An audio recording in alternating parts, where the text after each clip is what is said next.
நீங்கள் பார்த்து கொண்டிருப்பது உங்கள் கம்ஃபர்டர் டிஜிட்டல் சேனல், உங்கள் மெய்யான தேற்றரவாளர். Subscribe to Jesus Redeems YouTube channel and click the notification bell. Watch Jesus Redeems programs in Tamil, Hindi and Kannada languages in Comforter Digital TV. Listen to our 24/7 Comforter radio broadcast and subscribe to Evangel OTT and watch hundreds of Christian short films and videos and be blessed. Download Comforter TV and radio app today. Make use of Jesus Redeems programs available on various social media platforms. Spread the revival fire. இந்திய தேசத்தின் எழுப்புதலுக்காக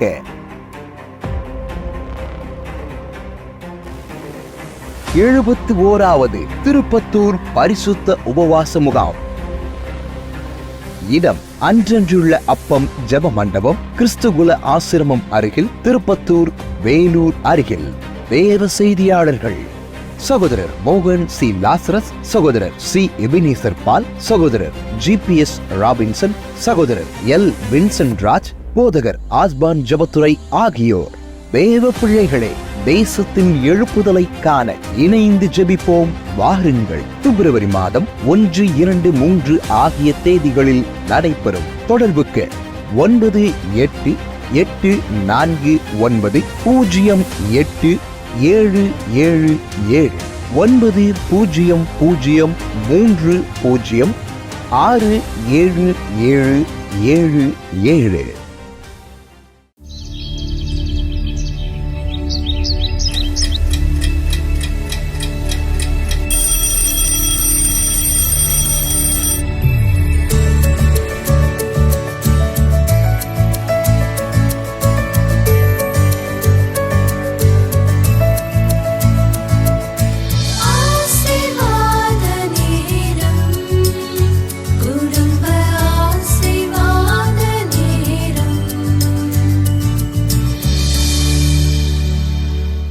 பிரியமானவர்களே, இயேசு கிறிஸ்துவின் நாமத்தில் உங்கள் எல்லாருக்கும் என்னுடைய அன்பின் வாழ்த்துக்கள். உங்களுடைய குடும்பத்தில் சமாதானம், ஆசீர்வாதம் உண்டாயிருக்க வேண்டும் என்று இந்த குடும்ப ஆசீர்வாத ஜெப நேரத்தை ஆண்டவர் ஏற்படுத்தி இருக்கிறார். அதாவது குடும்பமாக ஜெபம் செய்வது, அது ரொம்ப முக்கியம். திங்கட்கிழமையில தான் நாங்கள் உங்களோட இணைந்து ஜெபிக்க முடியும், வாரத்தில் ஒரு நாள். மற்ற நாள் செவ்வாய், புதன், வியாழன், வெள்ளி, சனி, ஞாயிறு கட்டாயம் நீங்கள் ஜெபிக்கணும். வெறுமனே இந்த ஜெபத்தில் மாத்திரம் இணைந்து ஜெபித்தால் போராது. அனுதினமும் நீங்கள் குடும்பமாக ஜெபிக்கணும்னு உங்களை உற்சாகப்படுத்த தான் இதை செய்கிறோம். ஏது செய்கிறோம் தெரியுமா? தேவன் அநேக ஆண்டுகளுக்கு முன்னால் என்னோட தெளிவாய் பேசினார். இந்த கடைசி காலத்தில் சாத்தான் குடும்பங்களை குறிவைத்து தாக்குகிறான். இன்னும் குடும்பத்துக்கு விரோதமான பலமான தீமைகளை உண்டாக்க போகிறான். அப்போ குடும்பங்கள் பாதுகாக்கப்படணும், ஆசீர்வதிக்கப்படணுமானா அதுக்காக விசேஷமாக ஜெபிக்கணும்னு கர்த்தர் பேசினார். அதனால தான் நம்ம நாள்மாவடியில் தினமும் உங்களுடைய குடும்பத்துக்காக ஜெபங்கள் ஏறெடுக்கப்படுகிறது. குடும்ப ஆசீர்வாத ஜெப திட்டம் அப்படின்னு ஒன்று ஏற்படுத்தி அந்த குடும்ப ஆசீர்வாத ஜெப திட்டத்தில் இதுவரைக்கும் 81,000க்கும் அதிகமான குடும்பங்கள் இணைஞ்சிருக்கிறாங்க. அவங்களுக்காக நாங்கள் தொடர்ச்சியாக ஜெபிக்கிறோம். அவங்களுடைய விவரங்கள் ஃபைலில் வைக்கப்பட்டு இருக்கிறது. அவங்களுக்காக, இந்த குடும்பங்களுக்காக என்ன ஜெபிக்கணும், எப்படி ஜெபிக்கணும்னு கர்த்தர் பேசியிருக்கிறார்.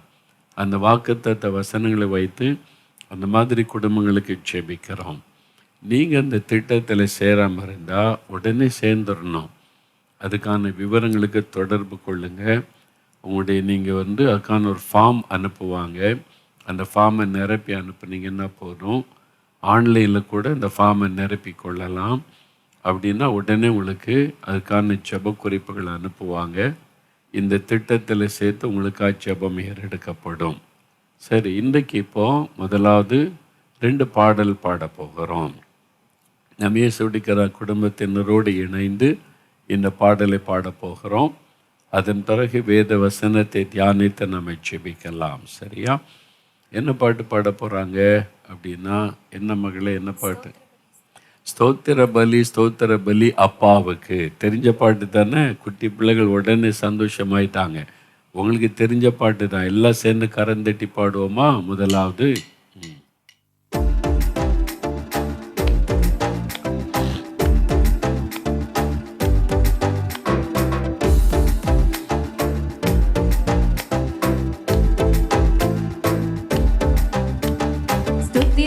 ஸ்தோத்திர பலி அப்பாவுக்கு, துதியும் கனமும் மகிமையும் என் அப்பாவுக்கு. ஸ்தோத்திர பலி அப்பாவுக்கு, துதியும் கனமும் மகிமையும் என் அப்பாவுக்கு. சுகம் தந்தீரே நன்றி ஐயா, சுகம் தந்தீரே நன்றி ஐயா, பலம் தந்தீரே நன்றி ஐயா, பலம் தந்தீரே நன்றி ஐயா. ஸ்தோத்திர பலி அப்பாவுக்கு, துதியும் கனமும் மகிமையும் என் அப்பாவுக்கு. ஸ்தோத்திர பலி அப்பாவுக்கு, துதியும் கனமும் மகிமையும் என் அப்பாவுக்கு. அன்பு கொண்டே நன்றி ஐயா, அன்பு கொண்டே நன்றி ஐயா, அரவணைத்தே நன்றி ஐயா, என்னை அரவணைத்தே நன்றி ஐயா. ஸ்தோத்திர பலி அப்பாவுக்கு, துதியும் கனமும் மகிமையும் என் அப்பாவுக்கு. ஸ்தோத்திர பலி அப்பாவுக்கு, துதியும் கனமும் மகிமையும் கூட வைத்தீ நன்றி ஐயா, கூட வைத்தீ நன்றி ஐயா, பாட வைத்தீ நன்றி ஐயா, எங்களை பாட வைத்தீ நன்றி ஐயா.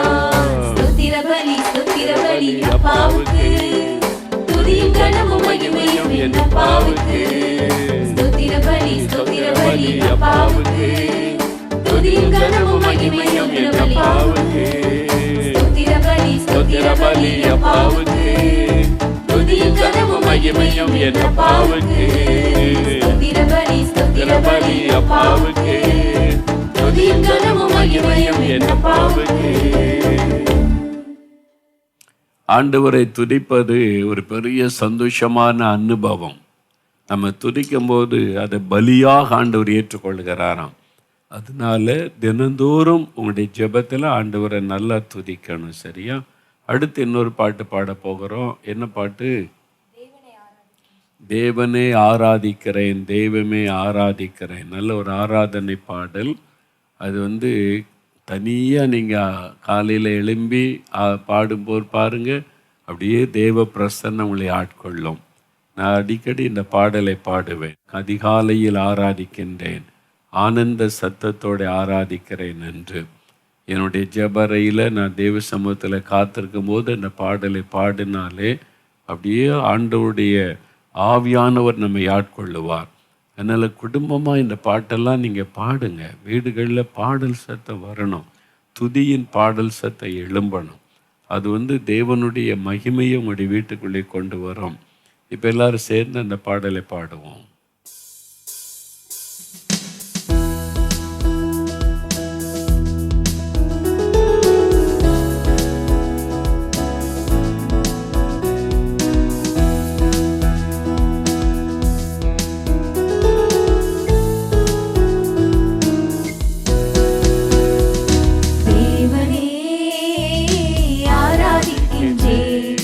தெய்வமே ஆராதிக்கின்றேன்,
அப்படியே கரமுயர்த்தி சொல்லுங்க, தேவனே உம்மை ஆராதிக்கிறேன், இயேசுவே உம்மை நாங்கள் ஆராதிக்கிறோம், முழு இருதயத்தோடு உம்மை ஆராதிக்கிறோம், முழு பலத்தோடு உம்மை ஆராதிக்கிறோம்.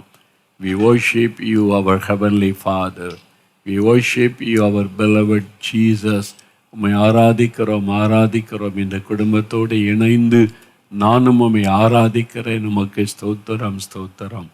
இயேசு கிறிஸ்துவின் நாமத்தில் ஆமேன். ஆண்டவரை ஆராதிக்கும் போது அவருடைய பிரசன்னம் நம்மை சூழ்ந்து கொள்ளும். அப்படியே சோர்வுகள் எல்லாம் நீங்கி ஆவில ஒரு உற்சாகம் உண்டாகும். அதனால தான் நம்ம எந்த ஜெபத்திலும் முதலாவது பாடி தேவனை ஆராதிக்கிறோம். நம்மை பலப்படுத்தி கொண்டவர்களாக ஜெப வேளைக்குள்ளே போகணும். சரி, இப்போ வேத வசனத்தை நம்ம தியானிச்சுட்டு அப்புறம் ஜெபிக்க போகிறோம். அதுக்கு முன்னால் ஒரு சாட்சியை பார்க்க போகிறோம். ஒவ்வொரு மாதமும் ஒவ்வொரு சாட்சியை பார்த்து வரோம்ல. பாருங்கள், ஒரு குடும்பத்தில் அவங்க கணவன், மனைவி, அவங்களுடைய பிள்ளைகள், மருமக்கள்மார், 3 மருமக்கள் எல்லாரும் ஒற்றுமையாக, ஐக்கியமாக, அன்பாக, சமாதானமாக, சந்தோஷமாக இருக்கிறாங்க. அது பெரிய ஆச்சரியமான ஆசீர்வாதம் தானே. அவங்களுடைய அனுபவத்தை நீங்கள் கேளுங்க. ஏன்னா உங்கள் குடும்பத்திலையும் இந்த தேவ சமாதானம் நிலைத்திருக்கணும். அதற்கு வேத வசனத்தின்படி வாழ நம்ம அர்ப்பணித்து கொள்ளணும். அப்போது அவங்களுடைய சாட்சி நீங்கள் கேட்டால் அது உங்களுக்கு ஆசீர்வாதமாக இருக்கும். முதலாவது இந்த சாட்சியை பாருங்கள். கர்த்தர் எங்களுக்கு அருமையான 3 மருமக்களை கொடுத்தார். அதற்காக நன்றி சொல்கிறேன். அந்த 3 மருமக்களும் என்கிட்ட அன்பாக தான் இருப்பாங்க. எங்ககிட்ட இதுவரையும் எங்களுக்கு அந்த திருமணம் ஆனதுலேருந்து அந்த பிள்ளைகளுக்கும் எங்களுக்கும் எந்த விதமான மன கஷ்டங்களோ எதுவும் வர, சிறு சிறு பிரச்சனைகள் ஏதாச்சும் இருந்தால் கூட அதை சொல்லி உடனே நாங்கள் பேசிடுவோம். எந்த பிரச்சனையும் எங்களுக்குள்ள வெரிசல் வந்ததே கிடையாது. இதுவரையும் நாங்கள் நல்லா இருக்கிறோம். நான் தான் இந்த ஃபேமிலிக்கு மூத்த மருமக. இந்த ஃபேமிலிக்கு நான் வந்த டே 1லேருந்தே எனக்கு நான் இவங்களை அத்தை, மாமானோ இல்லை அங்கிள், ஆண்டினோ நான் எங்கள் ஃபேமிலியில் நான் கூப்பிட்டதே கிடையாது. என்றைக்கு நான் இவங்களை அறிமுகம் ஆனோமோ அந்த டேலேருந்தே நான் இவங்களை எங்கள் அப்பா அம்மான்னு தான் நான் கூப்பிட்டுட்டு இருக்கேன். எனக்கு கடவுள் அப்படி தான் எனக்கு இவங்களை கூப்பிடணுன்றது எனக்கு உணர்த்தினார். அதுக்கேற்ற மாதிரி இந்த ஃபேமிலிக்கு நான் வந்த பிறகும் சரி, எல்லாருமே எனக்கு அப்படி தான் இருந்தாங்க. என்னுடைய 3 பசங்களுக்கும் திருமணம் ஆன உடனே அந்த 3 பிள்ளைங்களையும் என் கூடவே வச்சுக்கணும்னு நான் ஒரு நாளும் நினச்சதே கிடையாது. அவங்கவுங்க தனித்தனியாக இருக்கணும், அதை நாங்கள் பார்க்கணும். அதை நான் அடிக்கடி என் 3 பிள்ளைங்கிட்ட நீங்கள் நல்லா இருக்கிறத நாங்கள் பார்க்கணும், உங்களுக்கு அதனால தான் நான் திருமணமே பண்ணுறது, நாங்கள் அதை பார்த்து ரசிக்கணும் அப்படியெல்லாம் நான் சொல்லியிருக்கிறேன். அவங்களுக்கும் எங்களுக்கு எந்த விதத்தில் மன கஷ்டங்கள் வந்ததே கிடையாது. ஏன்னா அவங்க ஒவ்வொருவரும் நல்லா இருக்கணும். என்னுடைய மருமகள் 3 பேருமே என்கிட்ட அன்பாக இருப்பாங்க. நானும் அவங்கக்கிட்ட ஒரு தாய் மாதிரி நடந்துப்பேன், அவங்களும் என்கிட்ட மகள் மாதிரி நடந்துப்பாங்க. எனக்கு திருமணமாகி இந்த வீட்டுக்கு 6 வருஷம் முடிஞ்சிருக்கு. இன்னி வரைக்கும் என்னை ரொம்ப அன்பாக தான் பார்த்துக்கிறாங்க.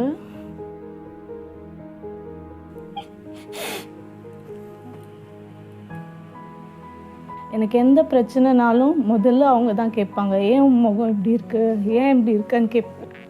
ஃபஸ்ட்டு அது சரி பண்ணு, இது சரி பண்ணு, இன்றைக்கே சரி பண்ணு அப்படின்னு அவங்க தான் சொல்லி கொடுப்பாங்க. அப்புறம் குழந்தைங்கள வளர்க்குறதுல எப்படி ஒரு மாதமும் குழந்தைங்க வளரும்போது இந்த மாதம் எப்படி பார்த்துக்கணும், குழந்தைங்க ஒரு ஸ்டேஜ் வரும்போது எப்படி டயட் கொடுக்கணும், இது எல்லாமே அவங்க தான் சொல்லி கொடுத்துருக்காங்க. சமைக்க அவ்வளோவா தெரியாது, அதுவும் அவங்க தான் சொல்லி கொடுத்தாங்க. என்னுடைய பிள்ளைங்கிட்ட உங்களுக்கு எப்படி நாங்கள் ஒரு தாய் தகப்பனாக இருக்கிறோமோ அதே மாதிரி உங்களுடைய மனைவிகளுடைய அப்பா அம்மாவை நீங்கள் ரொம்ப நேசிக்கணும், அவங்களும் உங்களுக்கு அப்பா அம்மா மாதிரி தான். இதெல்லாம் நாங்கள் சொல்லி கொடுத்துருக்குறோம். ரீசெண்டாக தான் மேரேஜ் ஆச்சு. மேரேஜ் ஆகி 5 months தான் ஆகுது. மேரேஜ் ஆனதுலேருந்து இந்நாள் வரைக்கும் ஆன்ட்டி ஒரு மாமியார் அந்த மாதிரிலாம் எங்கள் கூட என் கூட இருந்ததே இல்லை, அக்கா கூடயும் அப்படி இருந்தது இல்லை. ரொம்ப ஃப்ரெண்ட்லியாக இருப்பாங்க, ரொம்ப ஜாலியான டைப்பாக இருப்பாங்க. எந்த ஒரு நேரத்துலையுமே அவங்க மாமியார்னோ ஹெட்வைட் காட்டணும், இதை செஞ்சு தான் ஆகணும், இல்லை அதை செஞ்சு தான் ஆகணும்னு எங்கள் ஃபேமிலியில் அந்த மாதிரி எந்த ஒரு ரூலும் எங்கள் ஃபேமிலியில் அப்படியே கிடையவே கிடையாது. அதே மாதிரி நாங்கள் எங்கள் ஹஸ்பண்ட் கூடயும் சரி, எங்கள் பிள்ளைகள் கூடயும் சரி, நாங்கள் சந்தோஷமாக இருக்கும்போது எல்லா நேரத்துலையும் அதை பார்த்து அவங்களும் சந்தோஷப்பட்டிருக்காங்க. எங்களுக்கு கடவுள் கொடுத்த ஒரு பெரிய கிஃப்ட்டுன்னு தான் சொல்லணும். எங்கள் வீட்டில் நான் எப்படி இருந்தனோ அதே மாதிரி தான் இங்கேயும் சந்தோஷமாக இருக்கேன். அங்கே எனக்கு பிடிச்சது எப்படி செய்வேனோ அதே மாதிரி இங்கே எனக்கு பிடிச்ச எல்லாத்தையுமே நான் செய்கிறேன். எனக்கு எந்த ரெஸ்ட்ரிக்ஷன்ஸும் இல்லை.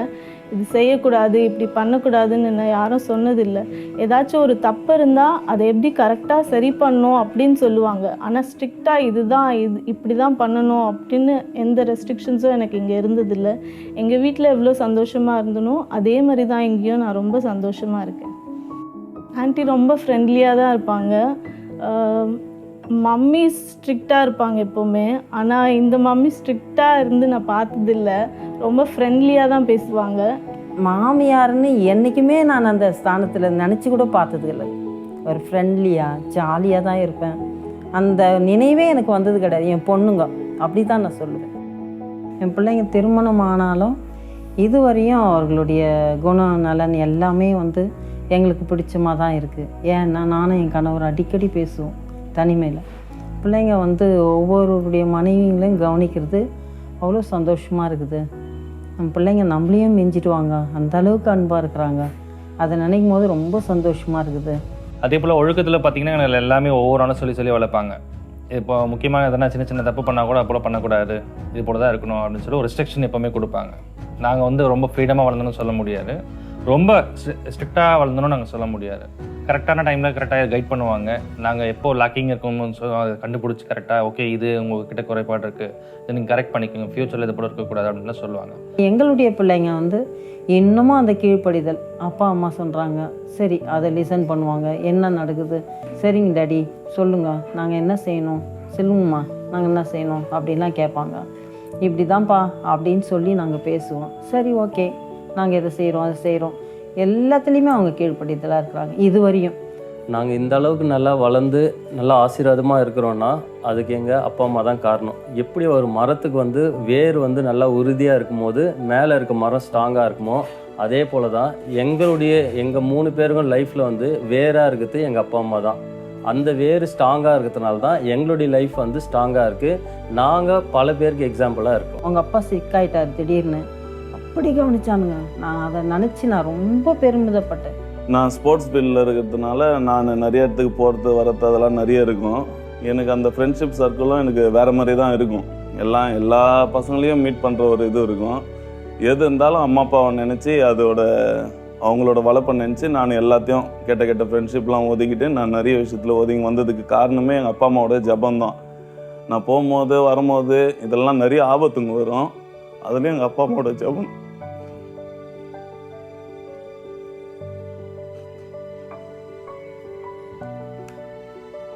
நான் நேஷ்னல் வாலிபால் பிளேயரு, யூனிவர்சிட்டிஸ் ஆடிருக்கேன், நேஷ்னல்ஸ் ஆடிருக்கேன், காலேஜ் கோச்சாக இருக்கேன்.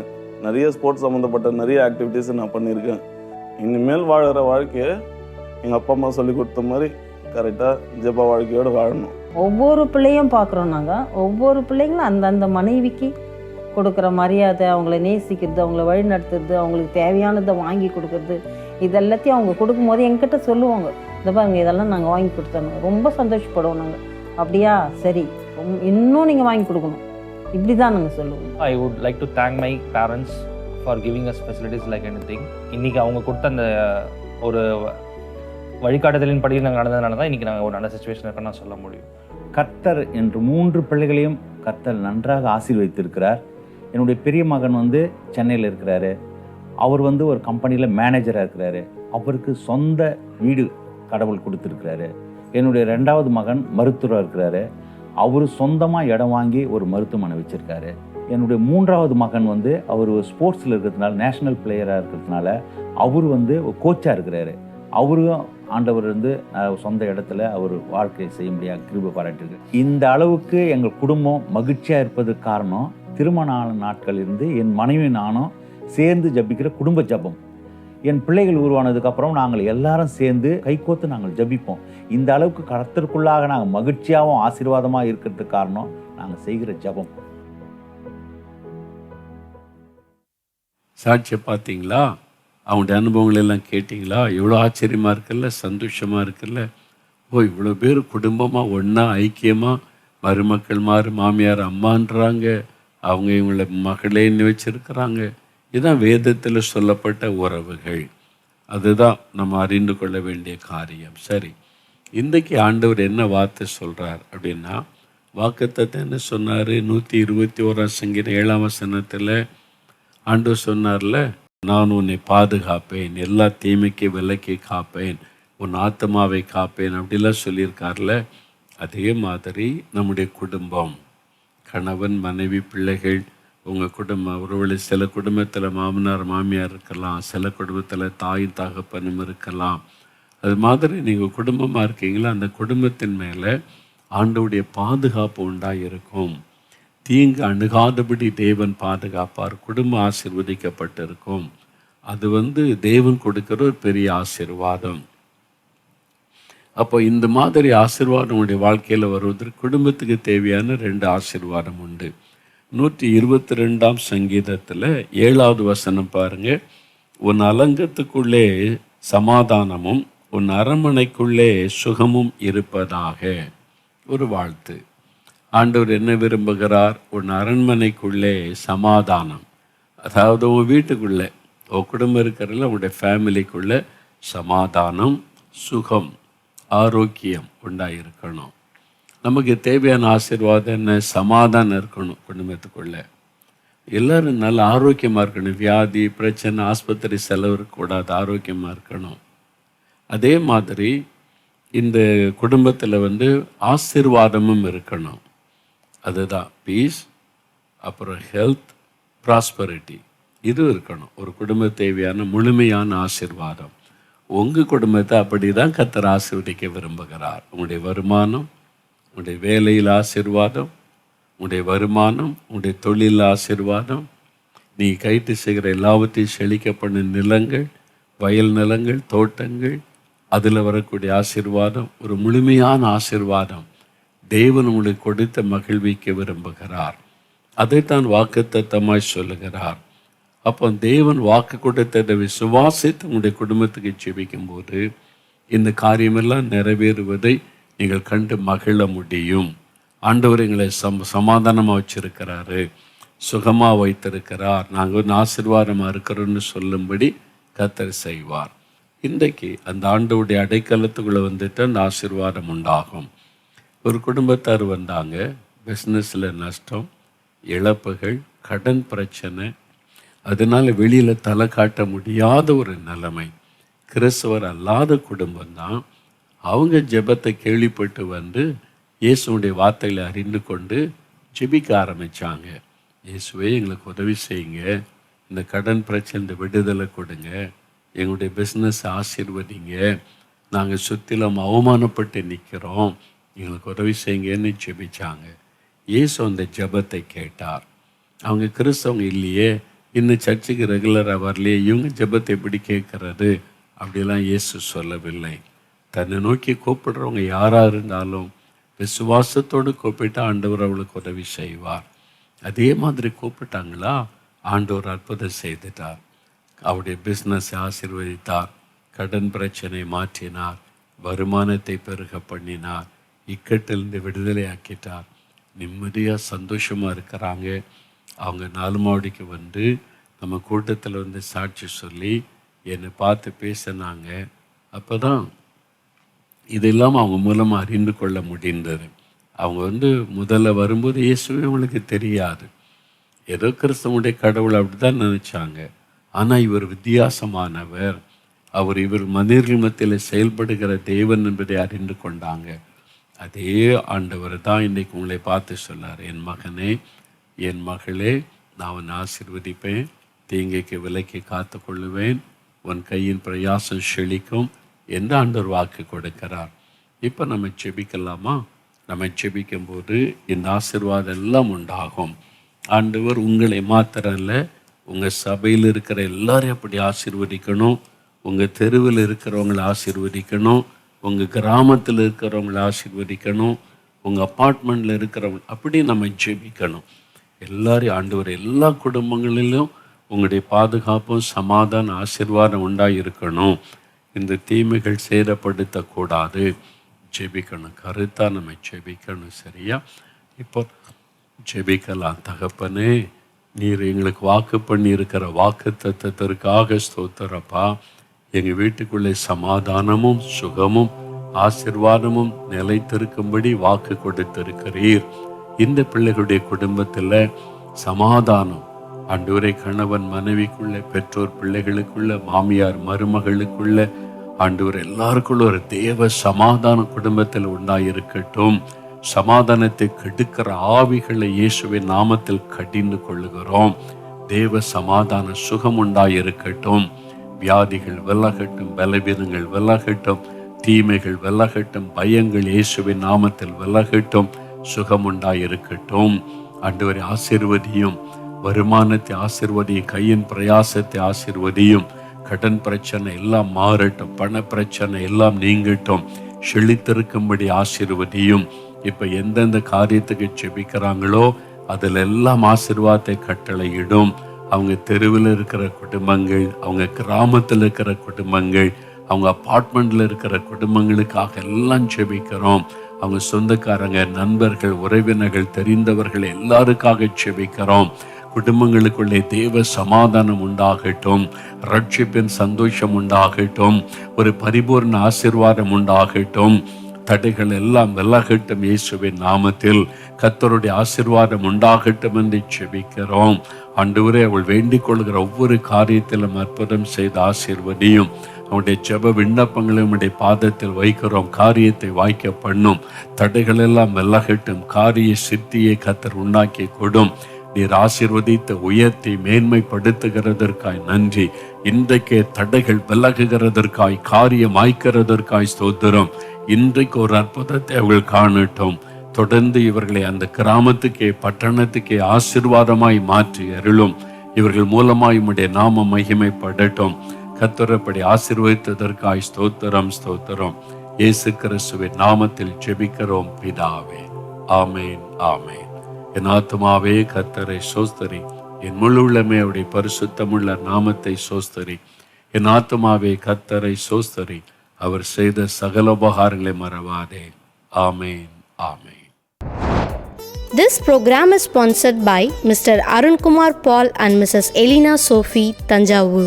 யாத்ராகமம் 34:10 படி பூமி எங்கும் எந்த ஜாதிகளிடத்திலும் செய்யப்படாத அதிசயங்களை கர்த்தர் உங்களுக்கு செய்வாராக. அன்பானவர்களே, நீங்களும் தொலைக்காட்சி ஊழிய பங்காளராகிட தொடர்பு கொள்ள வேண்டிய தொலைபேசி எண் 9422-46611. இமெயில் முகவரி partners@jesusredeems.org. God bless you.